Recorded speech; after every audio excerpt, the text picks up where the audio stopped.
Baik, seterusnya bagi melihat kepada aspek pertanian yang kami berikan tumpuan kepada pagi ini, kita ingin melihat kepada apakah harapan dan juga yang perlu terkandung dalam bajet 2023 yang dijadual dibentangkan pada 7 Oktober ini. Kita bersama dengan rakan setugas Haris Ashraf Hasnan untuk kita melihat angka-angka gambaran sektor pertanian. Haris, bawakan gambarannya supaya kita faham di mana tahap sebenarnya pertanian kita dan paling penting, security makanan. Ya, Najib, sudah tentu banyak angka-angka penting untuk kita teliti. Namun angka-angka ini sebenarnya dilihat sebagai ataupun merupakan angka tahunan dan apa yang dikeluarkan diterbitkan oleh DOSM baru-baru ini adalah merupakan angka yang melibatkan tahun 2021. Ini perkara penting yang untuk kita teliti ketika ini. Baik, dari segi kadar sara diri SSR ini merupakan antara data yang paling penting untuk kita faham berkenaan dengan berapa banyak sebenarnya supply yang ada di negara ini dan berapa banyak yang kita yang perlu kita bergantung kepada import dan sebagainya. Baik, jika boleh cameraman kita zoom, kita lihat kepada angka-angka yang melebihi SSR ataupun kadar sara diri yang melebihi 100%. Antaranya termasuklah seperti buah-buahan seperti tebu, betik, tembikai, daging itik, belimbing. Ini kita tak risau, tapi ada macam seperti telur ayam itik ini 114.4%. Ini untuk tahun 2021. Tapi sebelum ni saya ada ke pasar menunjukkan stok telur pun tak ada sebenarnya. So itu tahun 2022. Ini tahun 2021 yang dinyatakan oleh DOSM. Mungkin angka-angka ini akan berubah dari tahun ke tahun. Kita tidak tahu apa sebenarnya realiti yang berada di lapangan. Tetapi secara mata kasarnya kita nampak bahawa ada bekalan-bekalan yang sebelum ini dilihat mempunyai ataupun kadar sara dirinya SSR melebihi 100%. Tetapi di dalam pasaran tidak lihat seperti mengalami masalah dari segi bekalan dan sebagainya. Antara perkara penting, ini yang di sebelah kanan saya. Tapi di sebelah kiri saya di sini adalah apa yang kurang daripada 100%. Antara yang kritikal di sini adalah seperti daging kambing berbiri 10.7% sahaja. Halia 14.6%. Cili, rakyat Malaysia ramai makan cili. Kejap lagi ada angka penting macam mana kita nak menggambarkan berapa banyak rakyat Malaysia konsum makanan-makanan ini. Cili 29.3, kobis bulat 40.3, beras juga, kelapa, susu segar. Ini antara perkara ataupun item-item yang menunjukkan bahawa kadar sara diri pada ketika ini ataupun pada tahun 2021 berada di bawah 100%. Kenapa saya menyatakan bahawa angka-angka ini cukup serius untuk kita telitikan? Ini alasannya. Kalau kita lihat angka yang diberikan oleh DOSM sendiri, dari segi beras sebenarnya, penggunaan per kapita rakyat Malaysia 79 kilogram beras digunakan ataupun konsum dalam tempoh setahun, 79 kilogram. Selain daripada itu, kelapa 23 kilogram, durian 12.2, pisang 9.3. Ini antara item-item melibatkan tanaman. Bagaimana pula dari segi ternakan? Baik, dari segi ternakan, daging ayam merupakan poultry ataupun bahan ternakan yang merekodkan angka penggunaan tertinggi iaitu 46 kilogram dalam tempoh setahun untuk per kapita seorang rakyat Malaysia, dan telur ayam itik sekitar 20 kilogram. Daging kambing berbiri adalah sekitar dalam 1 kilogram sahaja dalam tempoh setahun. Perikanan pula bagaimana? Dari segi ikan, antara yang dinyatakan oleh DOSM pada angka ini adalah ikan makrel, udang, selayang, sotong. Ini merupakan item-item yang digunakan ataupun konsum yang tinggi sebenarnya dalam tempoh setahun. 4.8, udang 4.6, dan selain daripada itu seperti yang saya nyatakan tadi, antara angka yang penting adalah dari segi kebergantungan kita terhadap import. Kita masih lagi, apabila kita bercakap kadar sara diri yang rendah tadi, sudah tentu bagaimana kita nak memenuhi keperluan kepenggunaan adalah kita perlu import. Apa yang kita perlu import? Dari segi buah-buahan dahulu kita lihat. Mangga 92.6, kelapa, manggis, jambu batu, langsat dan lain-lain adalah sekitar, kalau kita lihat peratusnya, mangga merupakan peratusan tertinggi yang diimport masuk ke Malaysia. Sayur-sayuran, cili 75.1. Dari segi angka ini ataupun 75% cili yang berada di Malaysia merupakan cili yang diimport. Adakah kita konsum cili yang tinggi? Jadi, bagaimana kita nak memenuhi keperluan ini? Selain daripada itu, antara perkara lain termasuklah halia sebagai contoh, 86.5 halia dalam pasaran ketika ini ataupun pada tahun 2021 merupakan item yang diimport, dan antara ternakan seperti daging kambing biri-biri kita import 89.4, daging lembu 81.6, susu segar 62.9, dan dari segi perikanan sotong, ketam, ikan selayang, mackerel antara item-item yang diimport oleh Malaysia dalam bagi memenuhi keperluan semasa. Jadi sudah tentu sekuriti makanan merupakan satu perkara yang penting. Pertanian, bagaimana langkah yang akan dilakukan oleh kerajaan dalam bajet 2023? Najib. Okey, sudah pasti dalam keadaan ringgit yang menyusut pada ketika ini, inilah yang kita katakan inflasi diimport mungkin berlaku. Kerana sebelum ini, seperti saya sebutkan semalam, kita mungkin membayar RM4.20 untuk $1 harga barangan tersebut, kini mungkin pada harga lebih mahal. Bagaimana untuk kita melihat perkara ini? Kita bawakan saja orang yang hands-on, orang dalam industri iaitu pemilik Kundasang Aqua Farm, Azizul Julirin yang bersedia di dalam talian pada ketika ini. Assalamualaikum Azizul, terima kasih kerana meluangkan masa bersama dengan kami pada pagi ini. Terus saja kepada untuk memahami cabaran pertanian Malaysia secara keseluruhannya selaku individu yang terlibat dalam industri membantu memperkasakan golongan petani, peternak dan juga nelayan ini. Kerana kalau kita melihat barangan input pertanian semakin mahal dan juga berlipat kali ganda harga dan juga kosnya. Dedak sebagai contoh untuk makanan haiwan juga menyaksikan peningkatan harga yang begitu mahal sekali. Bagaimana realitinya di bawah sana? Okey, baik. Terima kasih kepada rakan-rakan wartawan yang berada di studio pada pagi ini. Semoga semuanya dalam keadaan sihat dan sejahtera hendaknya. Saya Azizul Julirin merupakan pemilik kepada Kundasang Aqua Farm dan merupakan pengusaha kepada sayur-sayuran tanah tinggi menggunakan teknologi moden di Kundasang. Walaupun kami menjalankan aktiviti dan kegiatan pertanian secara moden, kami juga mengalami impak dan implikasi terhadap perubahan-perubahan dan senario semasa yang mencengkam. Apatah lagi kepada para pengusaha yang terlibat dalam sektor agromakanan yang mengusahakan secara tradisional. Jadi di sini saya senaraikan beberapa cabaran yang dihadapi oleh para petani pada waktu ini secara keseluruhan, secara umum, dan langkah-langkah serta cadangan yang boleh diambil oleh pihak kerajaan dan pembuat polisi, pembuat dasar yang boleh dipertimbangkan untuk bajet 2023 nanti. Yang pertama ialah berkenaan dengan penglibatan orang muda dalam sektor agromakanan ini. Nampaknya daripada tahun ke tahun menunjukkan satu perkembangan dan peningkatan yang cukup memberansangkan atas berbagai faktor, antaranya faktor hasil yang sudah mula dapat hasil yang lumayan daripada tuaian hasil pertanian itu sendiri. Dan di samping telah ramai anak-anak muda yang berkecimpung, dan ini menjadikan sebagai salah satu daripada trend. Kalau segmen orang muda yang lain mau jadi sebagai influencer, tiktokers, sekarang pula ada trend yang lain, anak muda mau jadi sebagai agripreneur.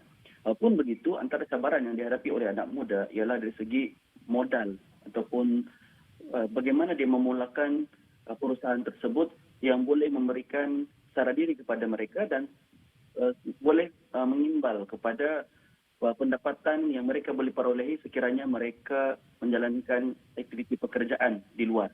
Jadi untuk memulakan satu perusahaan yang ada sumber pendapatan tersebut, contoh sekurangnya lebih kurang RM1,500, memerlukan kepada satu fasiliti, kemudahan dan juga pengoperasian yang memerlukan modal yang agak tinggi. Jadi di sini daripada Kementerian Pertanian dan Industri Makanan sendiri sudah menyediakan bantuan berupa grant agripreneur muda yang memberikan peluang kepada para belia mendapatkan pendanaan secara percuma lebih kurang 15 ke 20 ribu ringgit. Pun begitu, antara yang dihadapi adalah dari segi tempo waktu untuk memohon tersebut seringkali memakan masa yang sangat lama. Andai kata dia mohon tahun ini, mungkin tahun depan baru dapat dilaksanakan, baru dapat diluluskan. Jadi kaedah dan prosedur dari segi pembekalan itulah bagi saya permohonan itu okey, dari segi program sudah baik, tapi dari segi execution, pelaksanaan itu perlu diperbaiki. Bukan kata tak baik sekarang, tapi perlu dipercepatkan. Kalau boleh dalam tempoh sebulan dan dokumen dah lengkap semua, dia kena proses. Jadi ini saya cadangkan untuk diwujudkan satu kaedah, satu sistem lifetime tracking system untuk permohonan-permohonan ini supaya orang-orang muda ini dia tidak tertunggu-tunggu, tidak tertanya-tanya. Kerana penantian itu satu penyeksaan. Ya. Jadi motivasi itu boleh jatuh sementara menunggu. Okay, yang seterusnya ialah dari segi sentuh tentang modal dan kemahiran serta fasiliti juga. Kalau orang muda ni dia tidak dapat memohon atas faktor-faktor yang lain, contoh dia tidak ada tanah, okay? Tanah tidak ada status grant, dan dia pun mungkin kalau ada pun jauh tempat lain kan. Saya mencadangkan untuk pihak kerajaan memperbanyakkan lagi projek-projek TKPM ataupun tanaman kekal projek makanan, yang saya juga merupakan salah seorang daripada peserta projek tersebut, untuk dibina di setiap kawasan, setiap daerah atau setiap parlimen, kerana biasanya TKPM ini dia akan menyediakan tapak tanah yang cukup, yang luas, fasiliti asas seperti jalan raya, air, elektrisiti pun telah disediakan, dan beberapa TKPM yang lain sudah pun menyediakan fasiliti yang sophisticated dalam bidang pertanian itu sendiri, seperti mitigasi misalnya. Jadi kalau diwujudkan tempat-tempat seperti ini dan diberikan ruang yang seluasnya kepada para belia dan orang awam yang berminat dalam sektor agromakanan dengan pembayaran penyewaan yang minima seperti yang dilaksanakan pada waktu ini, ia akan memberi ruang kepada cepatnya perkembangan sektor agromakanan itu. Tapi fasiliti kerajaan sediakan, yang menguruskan, yang mengelola, yang mengeluarkan hasil itu adalah di kalangan pengusaha sendiri. Dan saya juga mencadangkan untuk bidang agromakanan ini diwujudkan satu networking yang cukup kuat di kalangan para belia, yang mana perlu diperkasakan dan difungsikan semula peranan Majlis Agripreneur Muda yang bernaung di bawah Kementerian Pertanian dan Industri Makanan. Suatu beberapa tahun yang lepas pernah diwujudkan, tapi fungsinya tidak begitu diperkasakan. Sekarang ini ada peladang muda, saya juga peladang muda berada di bawah Pertubuhan Peladang, tapi dia masih berada di bawah Pertubuhan Peladang. Kalau boleh dia direct kepada Kementerian Pertanian, sama seperti Majlis Belia Malaysia, dia terus di bawah Kementerian Belia dan Sukan. Ini untuk apa? Untuk kita ada satu platform yang bebas di kalangan orang muda terutamanya, dan mereka boleh merancang, merancana, berorganisasi, memimpin, dan mereka ada authority kepada perkara-perkara tertentu, contohnya mungkin dari segi penilaian kepada program-program pertanian yang berimpak tinggi yang boleh dibantu untuk dipertingkatkan. Mungkin badan ini boleh membantu untuk mengambil alih sedikit tugas daripada kementerian dan petugas-petugas staf-staf yang sedia ada untuk meringankan beban mereka, dan kita lebih kenal siapa di kalangan kita yang lebih berusaha, yang berdaya saing, yang boleh mempertingkatkan industri agromakanan itu sendiri. Dan bercakap tentang kos input pertanian yang tinggi tadi, saya sangat bersetuju. Walaupun kegiatan pertanian sekarang, walaupun konvensional, modern farming, kos pertanian satu yang sangat-sangat mencekik kita. Baja meningkat berapa puluh peratus, contoh baja saya meningkat sampai 60%. Okay? Dan bercakap tentang ini, ada satu perkara yang kurang disentuh oleh ramai pihak kalau kita bercakap tentang security makanan ini, yaitu tentang pengeluaran biji benih. Biji benih ini kita tidak hanya terikat kepada beras, kepada padi, kepada jagung semata-mata, tapi juga kepada tanaman-tanaman lain. Contohnya sayur-sayuran. Kalau ada nasi je, tidak ada sayur, tidak jadi juga kan. Kalau kita untuk ternakan ayam, ternakan ikan dan ruminan, itu sekarang banyak buat pembenihan. Tapi sayur-sayuran, kita mengimport hampir boleh katakan 100% kita import daripada luar negara. Jadi ini sangat membimbangkan. Kerana jangankan Ya, Azizul Azizul banyak bercakap berkenaan dengan orang muda. Antara salah satu inisiatif untuk tarik orang muda adalah menerusi pertanian pintar, smart farming dan sebagainya. Apakah pandangan Azizul sendiri berkenaan dengan pertanian pintar, smart farming ini? Adakah ianya benar-benar berjaya menarik golongan muda? Kerana contoh kalau nak tarik saya mestilah nak ada satu teknologi yang memudahkan kerja dan sebagainya. Bukan lagi penanaman secara tradisional seperti orang dahulu. Perlu ada satu inisiatif ke hadapan. Pandangan Azizul berkenaan dengan isu smart farming ini? Okey, baik. Terima kasih. Pandangan saya, ya, aplikasi kepada smart farming dan sekarang ada lagi satu kita panggil sebagai precision farming, pertanian pintar dan pertanian tepat ini mampu dan berdaya menarik minat orang muda. Tetapi untuk mewujudkan pertanian pintar dan pertanian tepat ini, dia memerlukan kos. Okay. Jadi untuk mewujudkan pertanian pintar ini, kita perlu wujudkan fasiliti yang dan keluasan tanaman yang mencukupi terlebih dahulu, barulah kita boleh ada aplikasi yang boleh menganalisis situasi-situasi yang berada di persekitaran ladang untuk diolah dan kita mendapatkan produktiviti yang baik. Tetapi kalau ladang dia kecil, contoh dia buat belakang rumah dan dia nak buat IoT contohnya, tidak memadai kerana IoT sendiri lebih mahal daripada fasiliti-fasiliti kebun yang dia ada. Jadi pandangan saya untuk kita aplikasikan kepada IoT, kita terlupa sebenarnya ada satu tahap sebelum kepada pelaksanaan IoT tadi, iaitu mekanisasi. Mekanisasi juga boleh membantu di kalangan belia untuk membantu mereka meringankan kerja-kerja dalam sektor agro makanan ini, dan sekiranya sudah selesai peringkat mekanisasi ini, baru kita boleh introduce mereka perlahan-lahan kepada IoT. Terima kasih. Azizul, kalau kita melihat juga kepada security makanan ini, bagaimana untuk kita melihat isu ini secara lebih meluas? Kerana apa? Apabila berlaku isu seperti pemilikan tanah, kerana kita melihat di beberapa buah negeri ataupun di kebanyakan negeri di Malaysia ini, penyediaan tanah lesen berkependudukan sementara ataupun TOL ini juga antara cabaran menyebabkan ada petani yang menjalankan usaha tani mereka di atas tanah TOL ini enggan mengadaptasi teknologi kerana mereka merasakan ini bukan tanah mereka. Bagaimana untuk kita mewujudkan penyelesaian yang menang-menang pada mereka? Dan pada masa sama, Azizul juga sentuhkan tadi untuk mewujudkan skala ekonomi dalam pertanian. Kerana kalau kita bertani kecil, tidak gunalah kita mungkin mengadaptasi teknologi kerana kosnya lebih mahal daripada menguruskan ladang tersebut. Adakah konsortium adalah the way forward? Okey, baik. Betul tentang perkara tadi, menyentuh perkara tadi. Saya kembali kepada pandangan saya yang pertama tadi, iaitu pihak kerajaan perlu menyediakan fasiliti yang banyak, fasiliti KPM, tanaman kekal projek makanan. Kerana tanah-tanah yang seperti yang disebutkan oleh saudara tadi, tanah yang hanya digunakan sebagai sementara, memungkinkan para pengusaha tidak berkeinginan, berhasrat untuk membangunkan tanah tersebut menggunakan teknologi, kerana nanti dia akan rugi bila kerajaan guna tanah itu semula.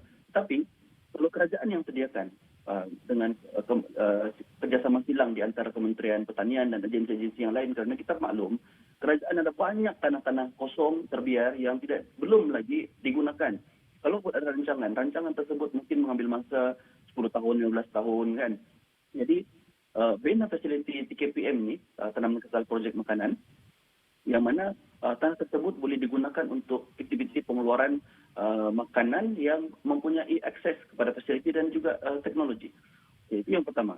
Yang kedua juga, bercakap tentang security makanan tadi. Selepas kita dah hasilkan banyak makanan ini, isu yang kita akan timbul ialah dari segi dari mana kita nak pasarkan, siapa yang mau beli. Jadi ini saya lihat sebagai satu isu yang membimbangkan juga. Kerana kadang-kadang kita bukan makanan tak ada, tapi terlalu berlambak. Satu masa pengeluaran tersebut secara mass production, dan ada masa tertentu dia tak keluar sebab kita juga ada musim-musim tertentu yang produktif, ada musim tertentu, musim hujan, tengkujuh, mana boleh tanam kan, semua kena banjir.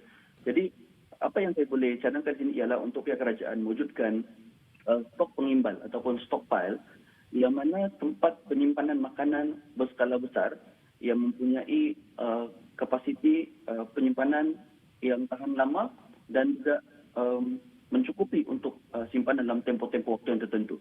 Dan daripada stockpile juga boleh menyelesaikan masalah dari segi pemasaran, di mana para pembeli, pemborong, mereka boleh datang ke stockpile, mereka boleh beli, dan kita bukan lagi petani pun sendiri dia tidak lagi ikut cara sebelum ini. Kalau nak cek stok, kena tengok di kebun. Sekarang ini kita cuba untuk upgrade. Kalau ada stockpile ini, para petani hantar dia punya hasil dekat stockpile, stok pengimbal, dan dia cuma akan cek stok apa yang ada di stockpile itu. Itu lebih tersusun, lebih teratur, dan andai kata berlaku krisis lagi pada masa akan datang, COVID-19 mudah-mudahan tidak berlaku, contoh perang kan, kita dengan stok pengimbal inilah kita boleh cek stok makanan kita, bukan cek di kebun. Bila kita cek di kebun, itu masalah dan kita tak boleh hantar kepada pelanggan akhir sebab masalah logistik dan sebagainya akibat daripada pelaksanaan kawalan pergerakan. Selain daripada itu juga, satu lagi ialah mewujudkan fasiliti-fasiliti pusat pemprosesan produk hiliran yang boleh digunakan secara bersama-sama dalam satu komuniti. Jadi saya boleh namakan sebagai dapur komuniti ataupun community kitchen. Yang mana beberapa perkara asas dalam penghasilan produk hiliran sebenarnya dia lebih kurang sama saja. Tapi sekarang ni ramai pihak kerajaan memberikan banyak bantuan kepada individu usahawan. Jadi seorang ni dia baru nak mula, dia kena bagi mesin begini. Seorang ni pula jiran sebelah kena bagi mesin begini. Ini kampung sebelah kena bagi mesin yang sama juga.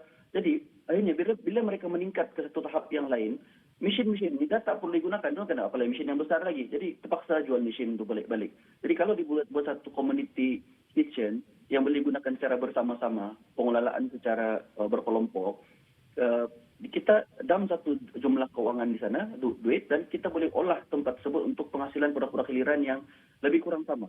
Jadi saya ingat itu lebih praktikal dan boleh membantu kita menyelesaikan beberapa isu-isu antaranya tentang pemilikan tanah yang tidak mempunyai status yang sah. Jadi, tapi bila fasiliti kerajaan yang wujudkan, tapi rakyat yang mengelola, pengusaha yang mengelola, saya ingat ini boleh dibuat dan perlu kepada sinergi, persefahaman, kolaborasi dan iltizam yang bersama-sama di antara pihak kerajaan dan juga pihak pengusaha sendiri. Terima kasih.